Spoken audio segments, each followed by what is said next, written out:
Hello and welcome to the Choralosophy Podcast, a weekly podcast whose mission is multifaceted. Each week when you tune in, you will find episodes that question best practices, challenge music education dogma, facilitate conversations about touchy topics, demonstrate pedagogies, and conversations where colleagues learn from each other. This is episode 286. Give them tools and let them build, part 3. In this episode, part 3 is going to focus on pitch acquisition specifically. In my experience as a vocal music teacher, I find that this is the first barrier that we've got to get our kids over. And I know there's disagreement about this pedagogically out there. One would be the rhythm needs to come first, for example. But I'm going to suggest and hopefully convince you, or at least some of you, that this is backwards for singers who don't have the piano playing for them. And we'll get into why that distinction matters later in the episode. So first, before we get to that, I'm going to set up the premise here, which is that for these tools-based episodes, the goal that we are shooting for is as follows. I want to be able to hand my choir a piece of sheet music that is developmentally appropriate for them at their current level, regardless of whether they're beginners or advanced collegiate age singers or adults, and have them be able to open up that music, get nothing but a reference pitch, and begin to rehearse on their own or as a group with me conducting or someone else conducting. I want them to have that tool set where they don't need to hear a track, they don't need to hear the piano playing along, and they don't need to hear someone sing it before they can sing it. And they don't need someone next to them to sing it so that they can sing it, right? These are all kind of the goals. This is the meta concept of this episode. But I will say at the beginning of all these episodes, if you have not yet listened to Give Them Tools Part 1 and Part 2, I would strongly encourage you to go there for the fuller picture of the premise and the setup behind how all of these things work towards independent musicianship, even with beginners. So stick around. We're going to talk about how pitch acquisition needs to come first so that these pitches are being recreated fluently enough to sing on time. And that's going to be how we approach this. Part 4 is going to be on rhythm, because that will be the set of tools that will need to come next. Now, of course, in reality, these things aren't being taught individually. They're being taught at the same time. It's simply a question of priorities. So stick around and have your pedagogical practices, in this case, possibly challenged, but also, hopefully, you're going to learn some helpful tips that have worked really, really well for me, and I've got the data now to show that it works on an individual basis with thousands of kids. And I'm hoping that you will give it a chance and stick around to all the way to the end. But if you catch flaws in my line of thinking, I want to know about that as well, because this is a conversation. So if so, or if you have questions about anything I present here, head over to the Choralosophers Facebook page, and you can join there and start a conversation, which I would love to have that happen. But also over on Substack, there are blogs, and there will be more blogs on this Give Them Tools series as well, and you can leave comments there. Choir directors, music educators, show planners, you pour your heart into your music. Shouldn't your events get the same attention? That's where Ludus comes in. Sell tickets, promote your concerts, and fundraise with ease. Selling merchandise and concessions? Ludus Retail makes in-person sales effortless. Running choir camps or workshops? They have a classes feature that keeps registration simple, and when you need help, the live support team is ready to pop up with real answers from real people. The best part? It's completely free for organizations. Thousands of music programs already trust Ludus because great music deserves more than just a ticketing system. Ensemble trips can be more than just a performance. They can build community, inspire artistry, and give students a reason to stay invested. That's why I recommend Kaleidoscope Adventures. For more than 30 years, Kaleidoscope has helped student groups travel with purpose, combining performance opportunities with experiences that deepen musical understanding and create lifelong memories. They'll help you find the right destination, the right venue, and the right balance of music, education, and fun. And they manage the planning from start to finish so you can focus on your job as an educator. To explore options for your choir, visit mykatrip.com or find the link in the show notes. A big shout out goes to the producers and Inner Circle over at the Patreon page. These are folks that are really dedicated to keeping the lights on here at this show. Venture Studios, Chandler Smith, Brian Long, Michael Herron, Kyle Peterson, Steve and Kathy Kakachik, David Kowalczyk, Max Jackson, Angie Schilling, Rebecca Chalk, RJ McCracken, Michael Shimp, and Kyle Siddons. Choirs don't read music. Individuals do.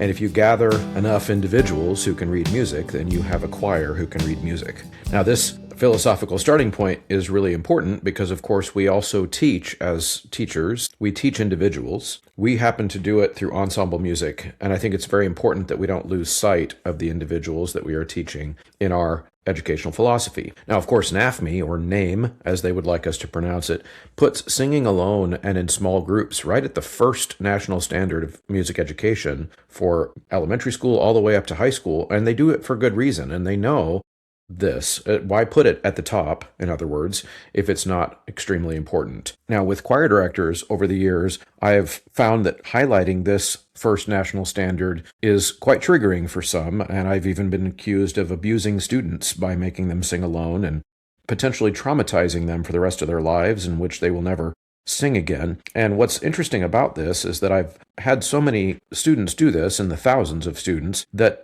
it's not as if I don't know whether or not these things work. No, I very much do. And the traumatizing students argument is actually quite the opposite.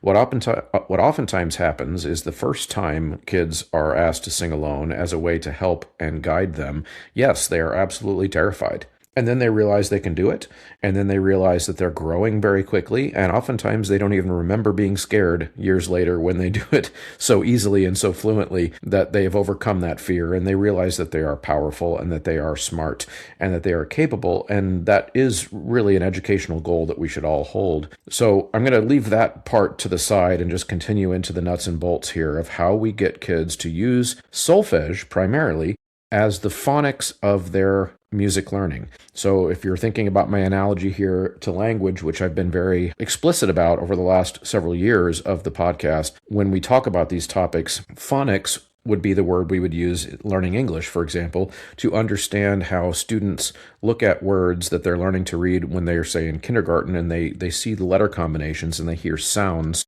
in their head as a result of those letter combinations. And then, of course, they can put all these sounds together to pronounce words. Well, for pitches, solfege does a very similar thing for students when they're allowed to use it as a tool in the way that I'm about to describe. The idea is that they start to hear very quickly, after seeing music written on a page, combinations of pitches in solfege happening in their brain without anyone else singing it or without them singing it out loud. And that happens for them gradually based on concepts that you already probably know, like sound before sight, lots of muscle coordination attempts through warm-ups, of course.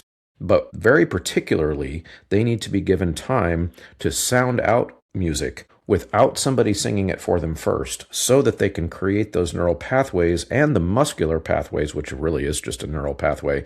Side note, there's no such thing as muscle memory. That does not exist. Brain memory exists of how to direct our muscles, and they need a chance to do all of those things at their own pace before they will just happen fluently. And the challenge, of course, in a choir classroom is that if the only time they ever get a chance to do this is in a large group, they can end up hiding within that large group, listening to everyone around them do all of their work, and then finally, after hearing it enough times, sing it with the group. The problem, of course, is then you hand that child the music, and the music is not coming from within them. It is coming from someone else. And then, of course, we have a literacy gap with that student, but we also have, I would argue, a buy-in gap down the road, where they don't start to internalize themselves as one of the musicians that are crucial to your choir. They become a passenger princess, which we are trying to avoid. So we want everybody to feel like their contribution matters. And I strongly believe that what happens in their brain when they pick up the new piece of music is what determines whether or not they feel like they can contribute throughout the entire piece. So when you hand them the score, and absolutely no music is playing in their brain when they look at it, and on top of that, they don't even know where to look, what any of the symbols mean, etc., and they are sitting there looking at you, waiting for you to make music for them. They can have fun doing that in the short term, but as the choir progresses and as the students around them progress, if they are allowed to have those gaps in understanding, they're going to be the ones that down the road quit, because they're going to see how much fun everybody else is having and how much they have to sit around and wait for someone else. And ultimately, that's not fun for more advanced students. After all, every student deserves to know exactly where they stand. And so tracking individual progress allows you as the teacher to ensure that nobody's being left behind. Now, of course, When I say left behind, I don't mean that every single one of your students will be equally as quote-unquote good at reading music or at singing or whatever else it is that we're trying to get them to be able to do. I mean left behind in the sense of I have no idea what's going on. I have nothing to contribute. I am going to sit here until the music happens, and then I will jump in at the last minute. I can sing it if she sings it. That kind of attitude is what really we're trying to eliminate from our classrooms, not because we don't think certain kids are welcome. It's because we believe that every kid is capable of so much more. So, of course, individual assessment is not really the topic of this episode. It's really more of a subplot. And on the podcast, you can find quite a bit about how I have found through trial and error over the years to track reliably and assess reliably kids' understanding gaps and progress in this area. For a deeper dive into this specific topic, hit episode 69 and hit episode 219. Those are both related to this topic, but I'm going to throw in some clips from episode 219. Throughout the rest of this episode, also, you're going to hear some clips of examples of some of these things at work. But for now, I'm going to play some important clips that already regular listeners will have come across from episode 219 related to individual testing and assessment and singing alone. I'm going to sing with no hesitation. I'm going to sing by sending air through my instrument. I'm going to sing confidently. But if I don't hear the song happening in my head, I'm going to go and wait for somebody around me to sing it, and then I'll try to add sound. And then that actually it's a music literacy impact, but it's also a vocal technique impact, and it's a double whammy when they don't hear the music in their head, which is why at my school we talk so much about the idea that either you know the song or you don't. You don't know it because your neighbor knows it, because you're copying after their paper. That's what you're doing. That's no different than in math when you go like that and say, oh yeah, I knew the answer, right? And so we do a lot of exercises in class to reinforce that concept. For example, singing staccato is one that I really, really like for that purpose, because it snatches the wig off of every kid in there who does not know how to like exactly when to sing and exactly what pitch to sing. And then I tell the kids that if we can't do the staccato exercise, we don't know the song. You might think you know the song, but you don't. Our students of all ages are not arriving to our classes as blank musical slates. They're getting songs from YouTube videos. They're getting songs from Spotify. They're getting songs from the shopping mall. They're getting songs from movie backgrounds. They are not all that different than the students of Kodai's time. In Kodai's time, they were arriving with folk songs in their heads. Today, they are not arriving, even to kindergarten, they are not arriving with no sound in their head. So my point simply here is that even 5-year-olds are arriving with exposure to musical sound. So I think our job as music educators is to figure out what sound is already in their brain, even from the first day of kindergarten, and teach them how to read that. Because there is, unless they were raised in a hyperbaric chamber, with no sound at all, of course, then they wouldn't speak English either, because they would need that, right? But unless they're completely somehow sheltered in an experiment from any musical sound at all, I would make the argument that even 5-year-olds can read music. It just is a question of figuring out which music they are capable of reading at that age, depending on what they've been exposed to. And of course, that's different culturally, right? So there are some places in the world that where the major tonality is not their main musical language, right? So that would be outside of their language of music that they've already heard. So solfege really is not a musical tool in a strict sense in the way a lot of us think of it. It's a cognitive tool. It is a tool for the brain. It's a shorthand, so to speak, for pitch relationships. And this is why I use movable do specifically, because I don't want do, the concept like do itself, the solfege syllable, to represent a certain frequency, because then when those, for example, fixed do, will start to preferentialize kids with perfect pitch or pretty near absolute pitch. And I don't believe there's any compelling research that I've seen that shows that going from scratch, starting with students not having an instrument available to them, will suddenly develop better absolute pitch by using fixed do. I think it actually works the other way around. I think kids that use fixed pitch instruments do fairly well with fixed do because the instrument keeps the pitch true. But this is about a choir class. We're not talking about piano students here. Piano students are going to have fixed pitch pumped into their audio library every single time they sit down at the piano. It's a different project because I want them to hear relationships between pitches so quickly, easily, and fluently that they can sing them without vocal tension. They can sing them without sliding around. They can sing them without having to strain, because not only do they hear the pitches happening in their head, they hear it and are starting to make muscular adjustments of what would have to happen inside of their own instrument in order to get that pitch to come out beautifully. And when they have chances to sound these things out, so for example, if this is abstract for some of you, if I'm an adolescent boy whose voice has just dropped an octave, for example, and I want to see something at the low end of the bass clef, and then I see something go up to the upper part of the bass clef, I might need to actually feel,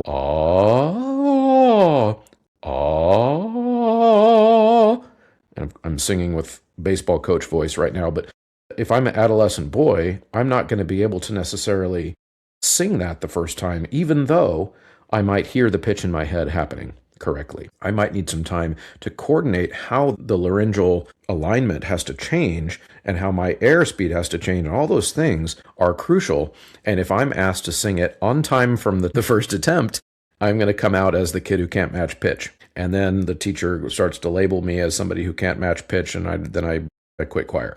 So I'm of course, being facetious in how simple that is, as we all know. But the idea behind it is that it's not just a question of using the solfege as a placeholder for the pitch.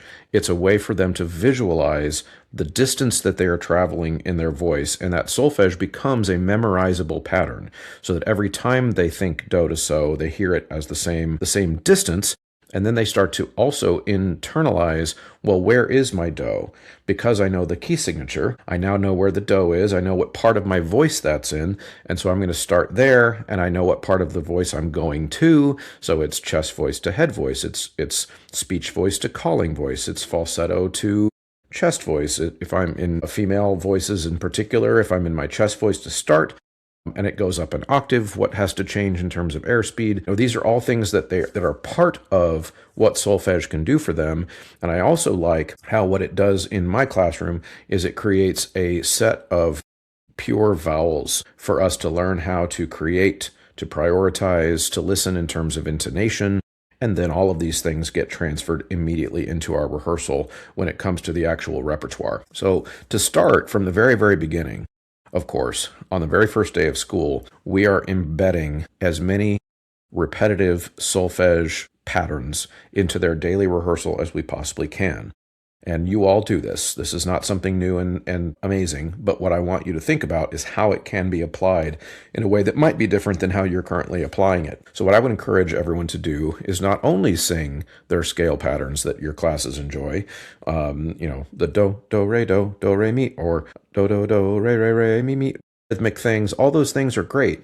Do those things, but be careful not to only do those things. I think it's really important for us to mix in hearing into our singing. So for example, I call it reverse sight reading, but I think it's important to not only ask them to sing solfege, but every day, or at least most days, they should also be asked to identify what they're hearing. So they're not just singing it without thinking about what it sounds like.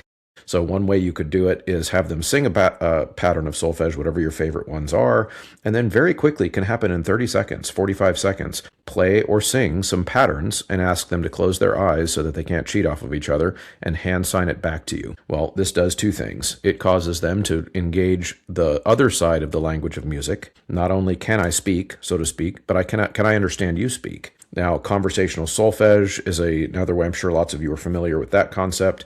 That's a really helpful one. Can I hear what the other person just did, and can I make something that makes sense back to them?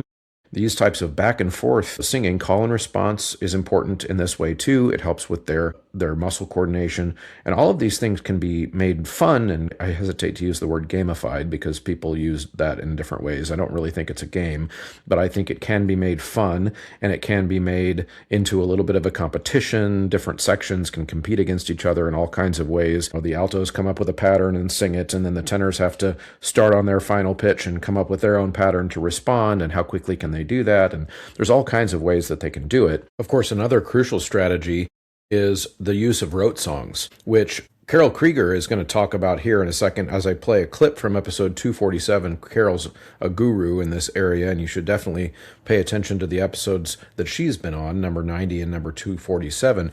But she talks about the important aspect of rote song use in choir classrooms that often gets forgotten, which is the asking of questions along with the songs that they're singing. Asking kids to be able to identify and apply terminology to what it is that they're hearing in the songs that they learn.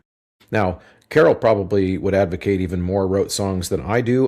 My class periods are short, and so I find that a lot of the things she points out here you can also use in their repertoire, you can use during their sight reading practice, you can use during their solfège exercises that I was talking about before, but the principle is the same, which is that these questions that we ask are super important. So you're going to hear from Carol, and then you're going to hear some clips from within my classroom as well, where this question asking thing that Carol talks about will continue to pop up through sight reading, through repertoire rehearsal, and a variety of other aspects or parts of a choir class where getting them to respond related to and verbalizing and talking about what it is that they're doing and what they're hearing and why is a crucial part of the reading process, which is why I scoff so much when people say to me, it's all about reading? What about hearing? And I'm like, you don't understand what it means to teach kids to be literate readers. If you think you can do that without hearing, we are asking them what they hear all the time. So enjoy these clips. I keep doing rote songs all year long, and each rote song becomes more difficult as their skills get better, and then my questioning becomes more involved. And then those questions can go directly to the octavos that we're working on, because I've again taught them basic things about the structure of the music, the patterns. Hey, listen to my song. When you hear this pattern, raise your hand. Now you've heard my song twice.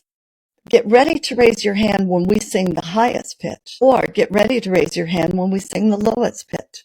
How many heard that syncopation in that song? When we get to it, raise your hand. I'm going to find out if the kid knows what that syncopation is. I'm going to find out if they can hear it. There's no visual at first. And then I move to iconic with them. So in other words, almost all new terminology is introduced to my students first through their ears. If you haven't already, I really think it's time for you to ditch the bulky sight reading books, the paper, all of the things that are already in the kids' folders in your classroom because it's not customizable to what they need in the moment. Sight Reading Factory allows this and so much more. And then the work we do in the classroom can be customized to what they need in the music and the repertoire they're learning, and it can be customized to their current learning level as a group. So use the Choralosophy checkout code, Choralosophy. When you check out, it'll give you a 10% discount every time you get a membership for yourself and for all of your students, which is really, really important so they can do this at home. The next two clips are rehearsal moments with my advanced kids, which is really, truly an example of what would happen in my rehearsals the very first time they're handed the music. So both of these clips are going to be sight reading portions. So like the very first introduction to the piece, pass it out, jump right into the music making, two clips of that, and then you're going to hear a clip of some 10th grade girls working through their daily sight singing exercise. So this would be our second year kids. So you're going to hear some advanced kids and then some kids closer to the beginning of the process. Sing T. T. Sing so. Where's Fee? Tenors, same note. Fee. 2. And what beat does that happen on, guys? On beat 3. Read and sing. You guys are acting like this is German or something. It's just music. Try again. Try again. Same thing. Sing and hold your first, and go. Ready, and go.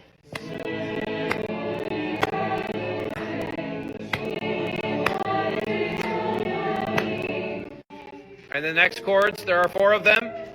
Ready, and go. Basses, ready, and go. Eventually, finally, we got to a re from the basses. What does low so sound like? What's re sound like? Re. We're trying to sing so do. Yeah? Try again. Everybody, ready, and go. Re. There we go. And then, through the ancient Yuletide carol. Ooh, what's the chord? Fa. And tenor twos. Do we have La? Find your chord. Ready and go. Good. Now, analyze that next thing. It looks scary. It's just a scale. Re, mi, fa, right? All right, does everybody remember the rules? Okay, so the rules are you're going to get nothing but the starting pitch. We're going to memorize phrases without singing them, and then test to see if our audiation skills allowed us to do that. So do you see the bottom of page 4? D? Here's a D with... Okay. First phrase is short. I will touch 100 flowers. You have 30 seconds.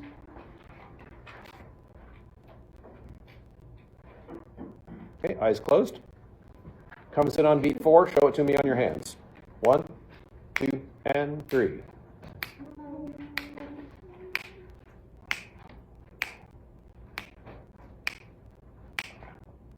Stop. Eyes closed. Sorry, eyes open again. Many of you look very confused. Do it again. Memorize it.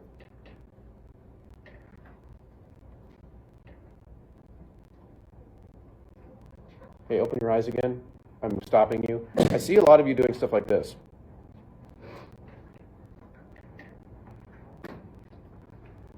Why maybe not the best strategy?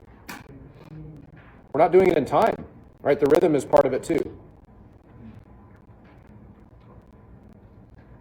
Because I'm trying to hear my line as it actually functions. Okay, keep going, keep working. Put me on your hands, eyes closed. 1, 2, and 3.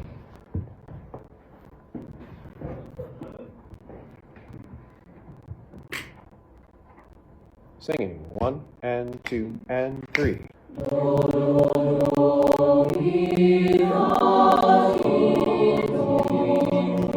There we go. I will touch 100 flowers. Ready? And sing. I will touch 100 flowers. What's the dynamic? Do it again and make it really pretty. And go. I will touch 100 flowers. Good. Every phrase, book's open. You'll notice that it starts the same way. You have 30 seconds. And off. Good. Now go back, still eyes closed, and do both phrases in a row. 1, 2, and 3.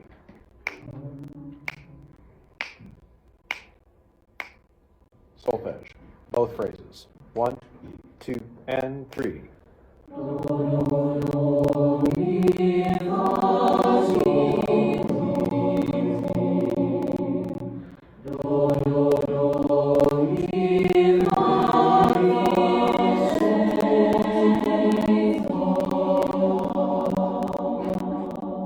Stand and sing it on words.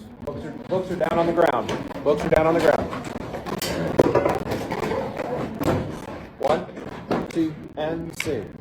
I will touch 100 flowers. I will touch 100 flowers.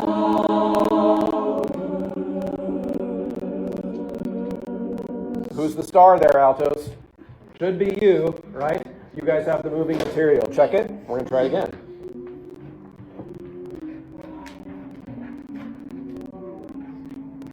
Take 2. 1, 2, and 3. I will touch 100 flowers.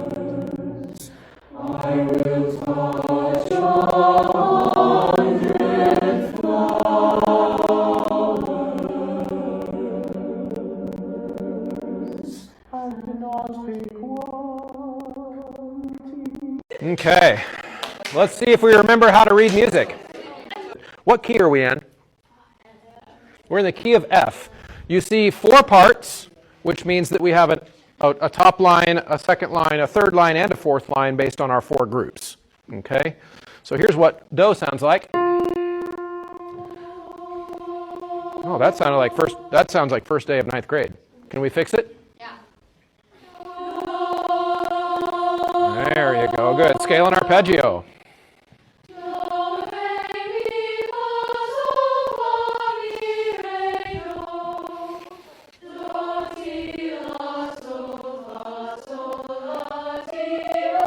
Good. Let's review. Stop. How do I know if I'm jumping up octaves? So could the true or false? The answer would be different for everybody. True. So if I am a soprano 1 on this song, I would have wanted to go up the octave because my high do is there. Right?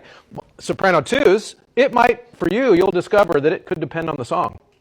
Sometimes it'll be up there, sometimes not. Should I have gone up the octave on this exercise? No, because I don't need anything above so. Okay? For the altos, you're almost never going to need to jump the octave. Okay? Let's try it again. Scale and arpeggio. And go.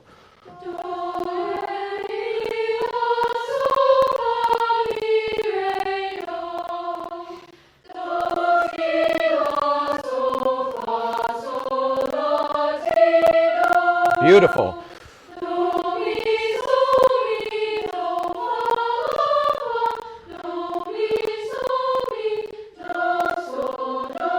Good. Sing and hold your first note in 3, 2, 1.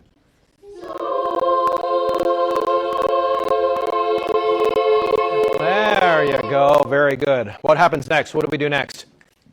Audiate. We audiate. 1, 2, and go.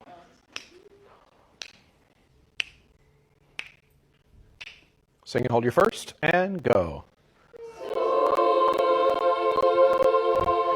Sing and hold your last.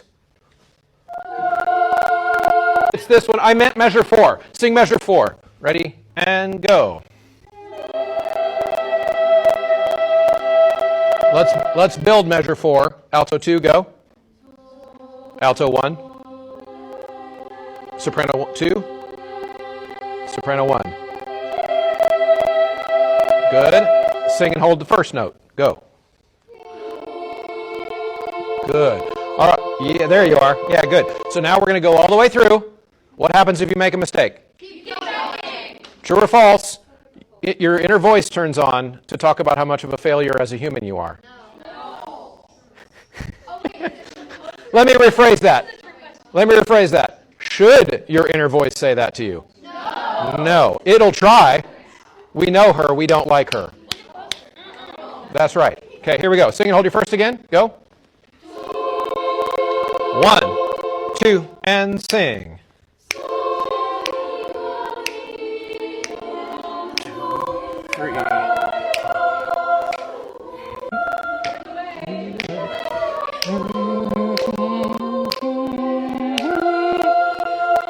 Okay, good. How'd you do? Take 30 seconds. Take 30 seconds within your groups. Solve problems. Go.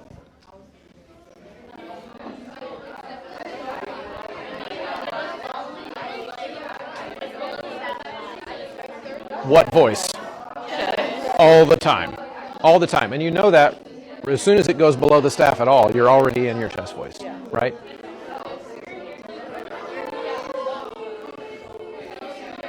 10 seconds.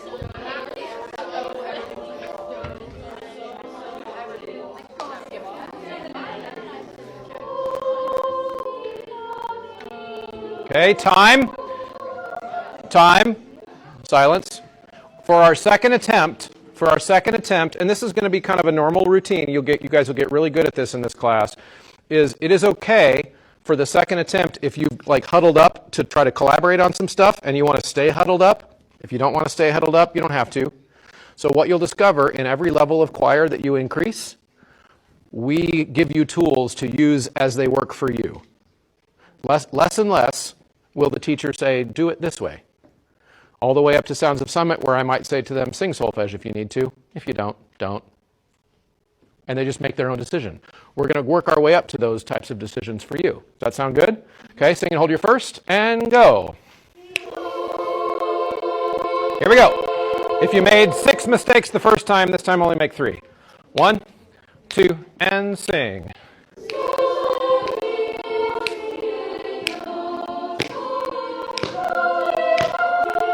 Okay, not too bad. Alto 2s, sing this. Sing it in your chest voice.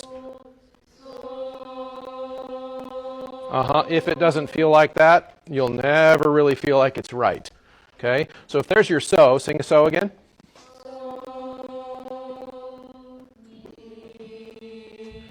Say so me, everybody.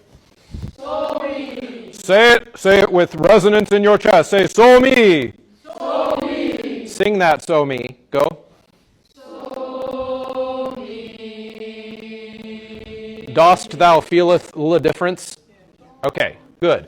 Everybody in the whole wide choir again sing this chord. And go. Terminology. If I ask you to sing this chord, you sing your part, because what makes a chord? All the different notes. Try again, sing this chord, and go. Now, do you guys over there in the soprano section hear the difference of the experience of singing your note now that the altos are like really rocking on theirs? Describe. How is it different? Go. You can actually hear you can actually hear it instead of just Let me say it this way. Did it feel easier? Yes. Yes. Because quite literally, that's how British people say literally, quite literally, you are now able to ride on the overtones that they have created, making it less physically difficult for you to sing the note you're supposed to sing. Because choir is a team sport. Yeah? Like we have to all do it. That's very good. All right, good. Have a seat. Do you hear that in the piano part, if you would mind, let's go back to where the sopranos come in and just play your part.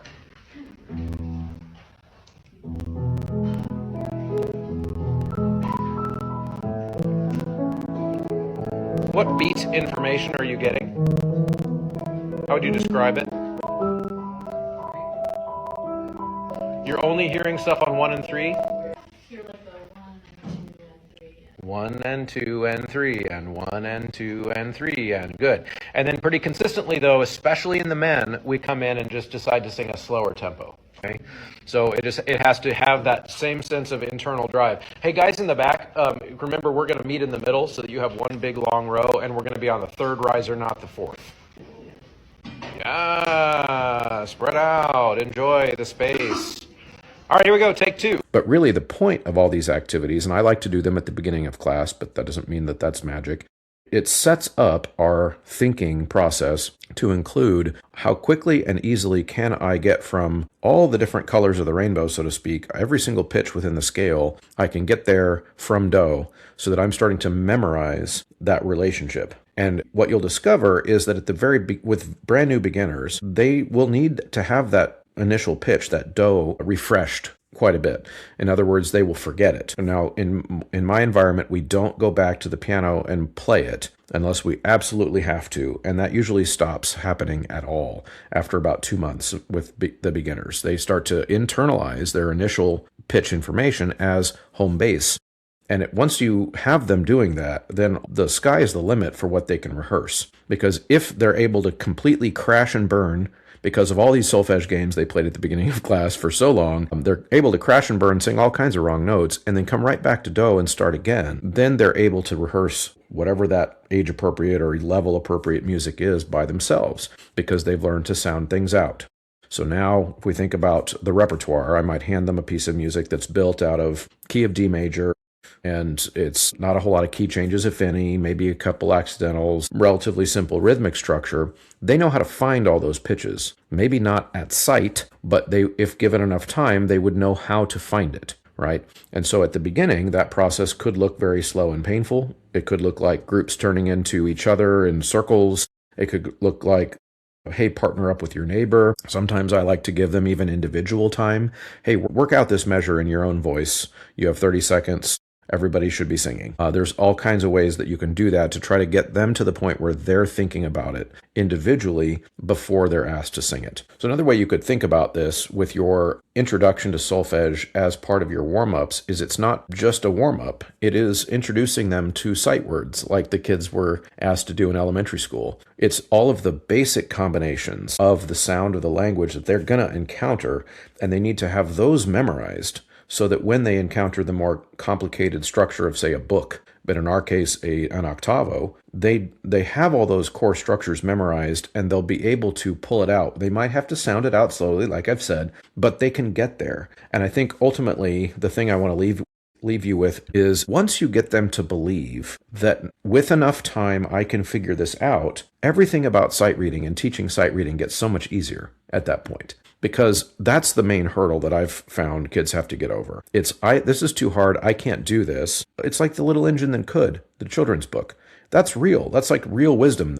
I think Yoda wrote that book because it is so profound that when kids actually believe that they can do it, that, in my experience, that's when they start to fly past sight reading factory level 4, level 5, level 6, level 7 or 8 by 10th grade. And they're, starting in 9th grade in our school district doing this every day. So, this is something that they can do relatively quickly once they believe that all the tools that we've learned are applicable to the music that they're going to be handed and that they don't need your help to do it. They just need time. Then you start to get to the point where if there are tricky patterns of pitches, the kids will start to just ask, hey, can we have some time to figure this out? In which case, that's when I'm celebrating as a teacher on the inside, is when they start to ask, because they know they can figure it out. They just need a chance to figure out do, fa, sol, la, ti, do, do, do, do, do. And they can figure that stuff out, and then they'll turn to me with a smile on their face and say, okay, Mr. Muntz, we're ready. We are ready to sing it now. Then they can start to think about how it all fits together rhythmically. They can start to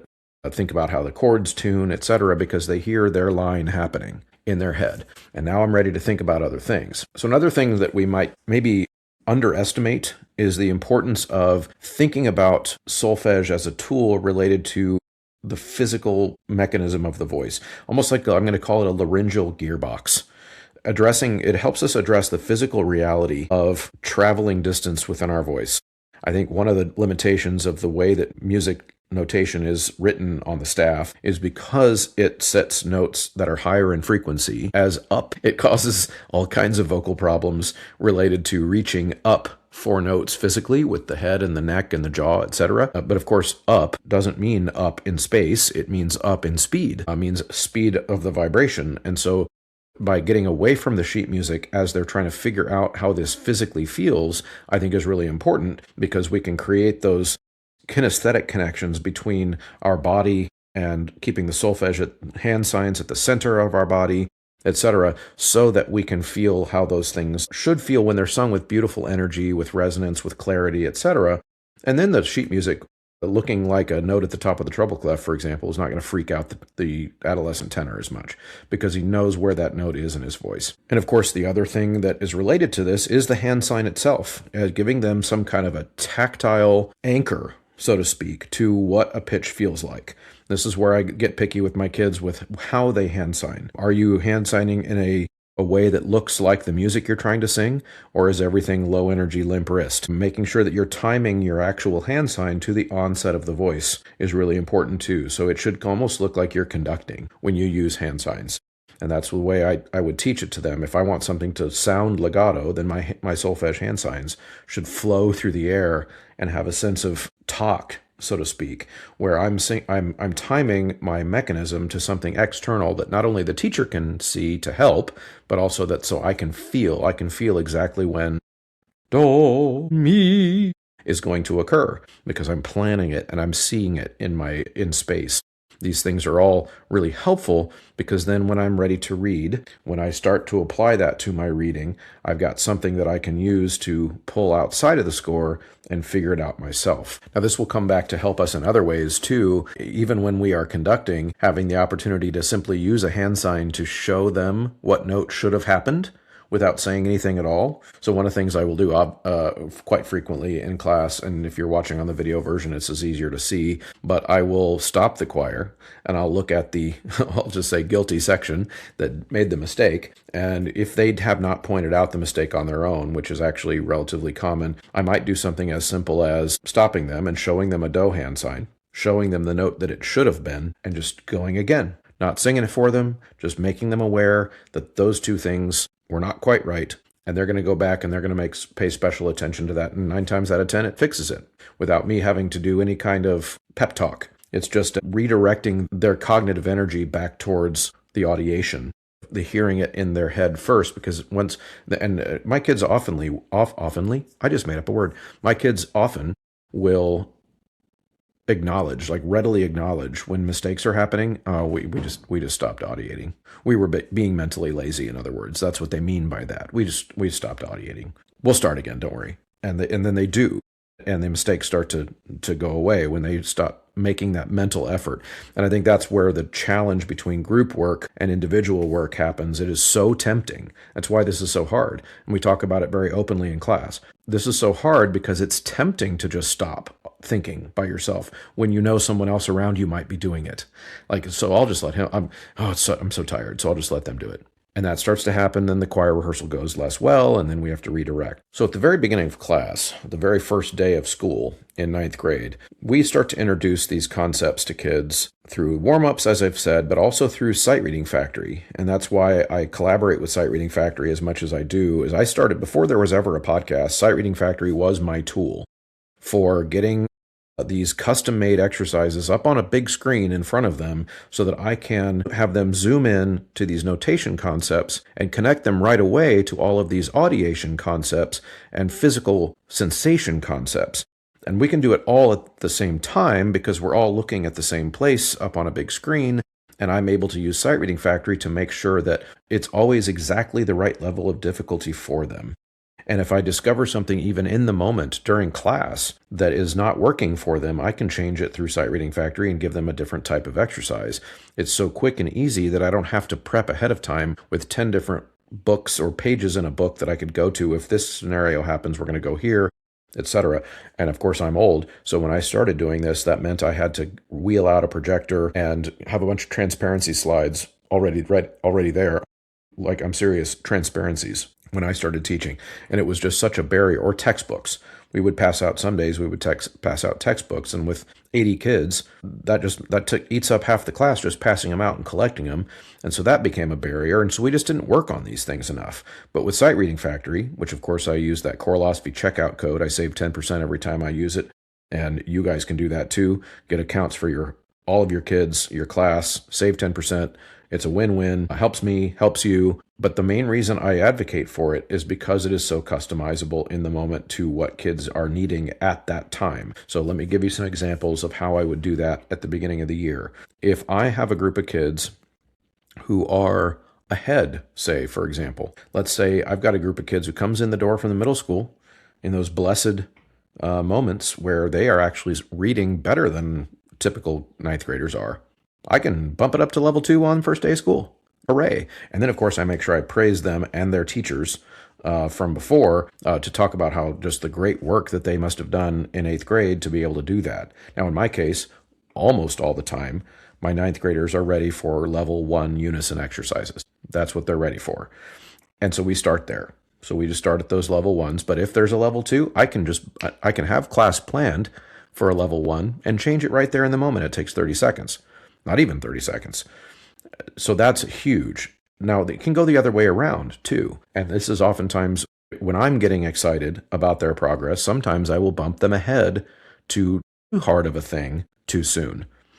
And because let's say that happens in week 2, I've already explained to them how important this progress at the right speed thing is. And so we can create an environment right away where they can learn to be flexible and also not offended if I bump it from level 2 back down to level 1, because I've explained to them why we're on certain levels. We're on certain levels because we're listening for, are all the pitch and rhythm combinations in this exercise, are they in our vocabulary? Can we do them without teacher demonstration? Because if we can't, then we've moved ahead too fast. So for me, Sight Reading Factory level 1 is the best place to start in almost all cases because it gives us those quarter note, half note rhythm patterns for the most part.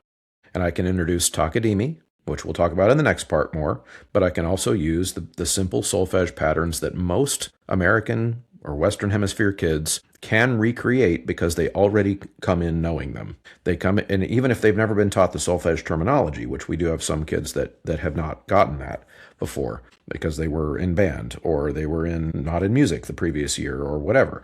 And so, but every kid has major scales in their tonal library because they've heard them a million times, and they can recreate them and reproduce them, assuming that they are matching pitch fluently. Now, if they're not matching pitch fluently, that's a different conversation, and there's tons of episodes on that. I would recommend episode 87. Go there first. But those kids are going to need special attention. So I'm talking about the typical kid who can recreate pitch relatively fluently.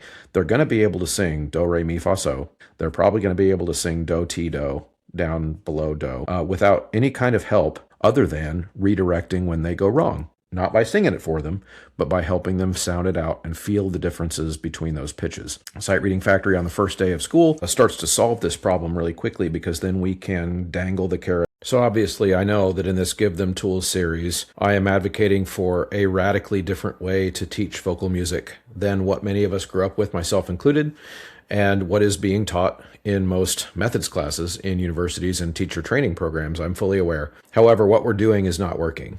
We keep having arguments about whether or not we're emphasizing sight reading too much or not enough, but that's not the argument I'm wanting to be involved in. I want to be involved in whether or not we're teaching it effectively so that we can work on the other things that are so important in a classroom.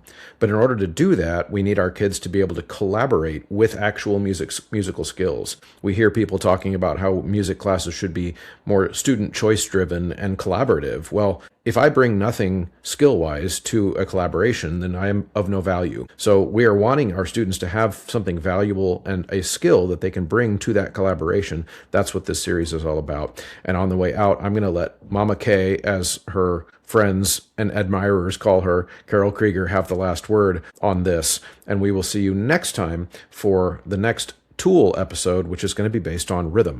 By the way, this is also at the collegiate level. And so the last couple of years, I've had far more college teachers, especially choral directors, come to me and say, Carol, I don't know how to begin to do this. Can you help me with this? How do I deal with today's kids? They're coming to me without these skills. Where do I begin? I've never had to start this low with my students. And so the fact that they're asking and that they're actually searching things out, to me, that gives me hope. And it's hope that I think keeps music ed going, because nothing is perfect in our world. Thank you so much for sticking around to the end of a conversation. If you are still hearing my voice, that means you're one of the MVPs, one of the diehards, one of the real ones, as the kids say. So if you are willing on the way out to check out a few different ways that you can help me continue to make this show high quality. One, use the promo code. That's the biggest one. At Sight Reading Factory, at mymusicfolders.com, at mychoirropes.com, at graphitepublishing.com, and endeavormusicpublishing.com. All of those take the Choralosophy checkout code. And of course, now the newest one is 3-Minute Theory. You can get a 15% discount when you enter Choralosophy at checkout there. And of course, going to Apple Podcasts and leaving a positive review is very helpful there, and sharing the episodes to your colleagues in real life and on social media. All of those things are incredibly helpful and allow me to continue to create this resource for you. Thank you so much for tuning in. We'll see you next time.